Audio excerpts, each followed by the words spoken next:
Hey, my fellow agents out there. Whoa, did we get a doozy on Friday? NAR sent out that email with their settlement. Man, that sent off a lot of confusion out there. I've got a lot of phone calls. Just so you know, I'm John Barnato. I am broker owner of Keller Williams, California Premier franchise in the greater Sacramento area. So I'm gonna put out there what we do know and what we don't know. I've talked with car attorneys and we've talked with various other people about what is happening. There's some we do know.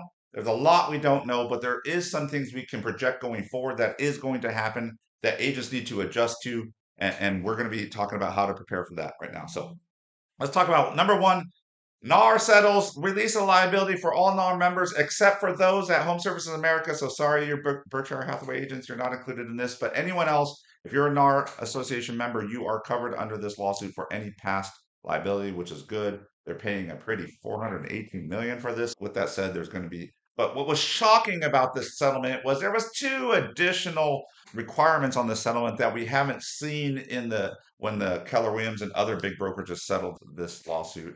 But we saw two additional rules in there that they're going to propose for the settlement, and they're kind of doozy. So let's talk about those. Number one, buyer broker agreements. They said they're going to propose a rule by mid-July that would require any members of MLSs, multiple listing associations, to use a buyer broker agreement prior to working with a buyer. That asks a lot of questions like, okay, if I'm at an open house and I start talking to someone about the house and potentially make an offer on a house, I'm going to bust out a buyer broker agreement right there.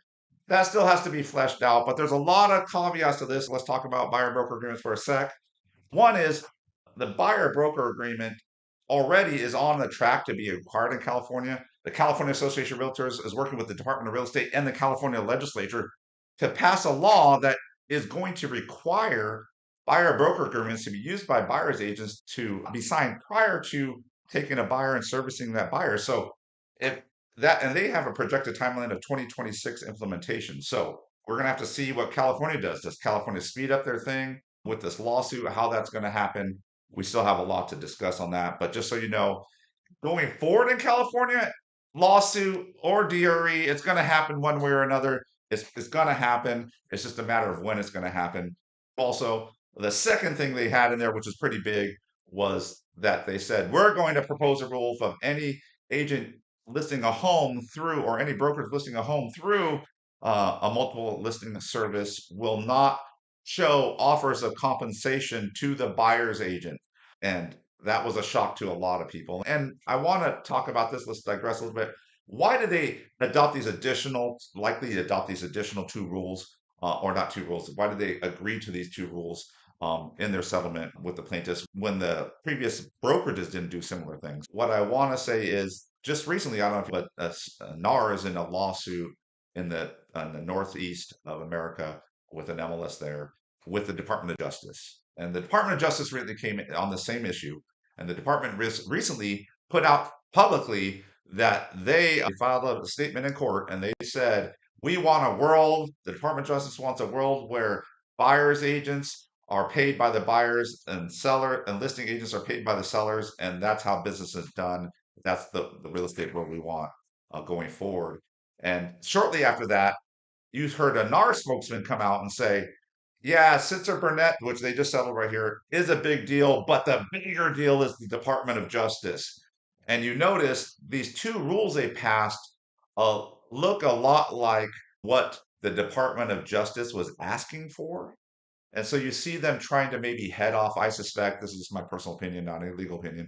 This is my personal opinion that NAR was trying to get rid of that liability with the Department of Justice by agreeing to these rules in the Sitzer Burnett case. So that's likely going forward. We're going to see that. But let's break down these rules a little more and what they mean. Buyer broker agreements, it's going to be you're going to have to learn how to do a buyer consultation that is similar to your listing presentation. Now, I know when we go on listing presentations, we do our marketing, we do our profile, we do the comps, we do all the stuff to get them to show value to the seller to get them to to sign an agreement to pay us compensation.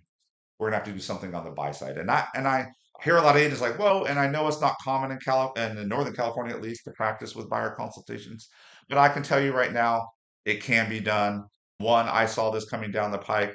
in my brokerage, my personal team, I have a real estate team. We do a lot of deals every year. Some other teams I know in my brokerage as well are already using buyer broker agreements with all their buyers. And I can tell you, my team, every buyer we meet with, they do a buyer consultation and we do a buyer broker agreement signed 100%, and that has not changed.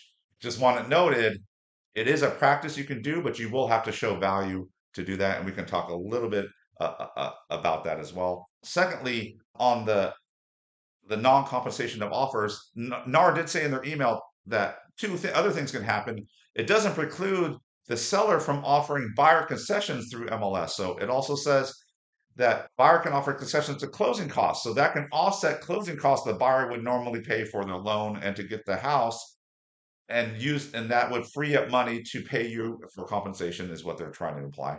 And secondly, they also said it doesn't preclude also the buyer's agent from negotiating directly with the listing agent at the time off MLS to get a commission for that transaction. And I can tell you right now that we have a commercial division. I do commercial as well.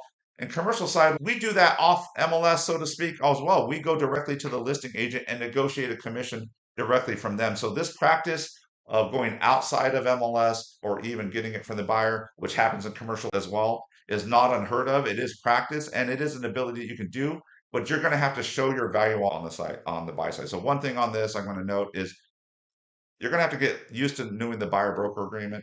One, CAR is doing a big revision on, or proposing a big revision on the buyer broker agreement.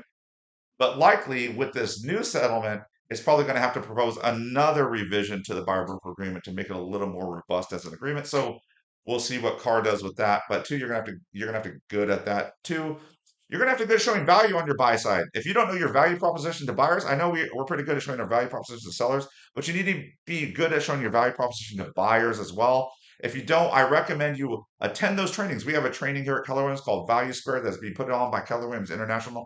Great training. We have 3 more sessions, I think, coming up, 2 or 3 more, where they teach you to identify your values and how to present those values out to your clients, especially on the buy side. Is going to be very important. So you're gonna have to know your buyer broker agreement, how to fill it out properly. You're gonna have to uh, know your value proposition for buyers, and you're going to have to be able to present that value during a buyer consultation. And you're going to have to talk your buyer client into attending a buyer consultation.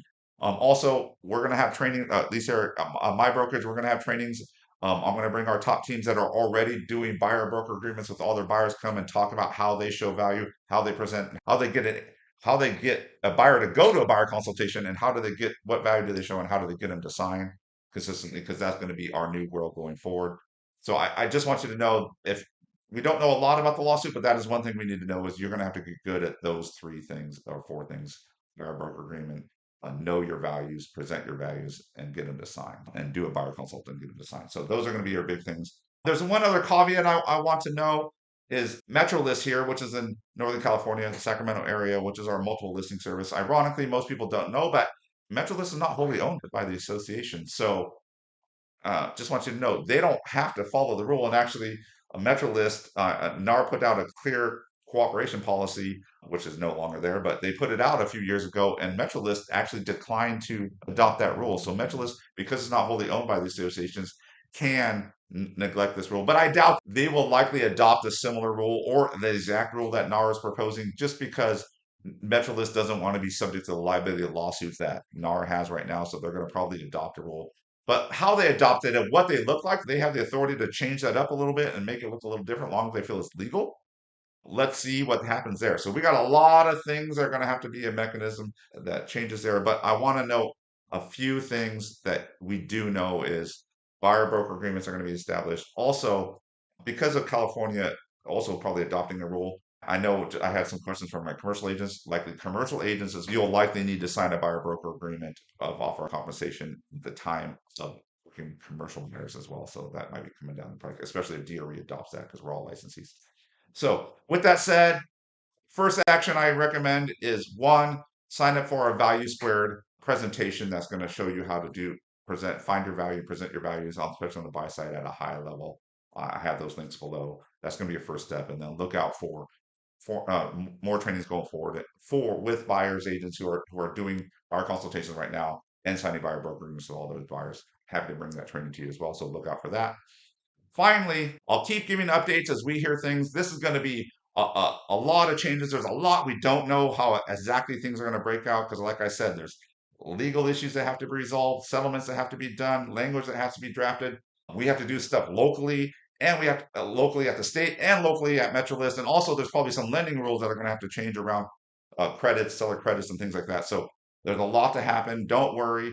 I'll be here for you guys going forward with updates to help you guys navigate this process. But thanks again. John Barnato here. If you want to get a hold of me, 916 202 4602 is my cell. My email is jbarnato, jbarnato at kw.com. Thank you. And by the way, this is my personal opinion here at Keller Williams California Premier Franchise. It's not the opinion of Keller Williams International. So just want to note that as well. Have a great weekend and let's go forward bravely into this new world of real estate.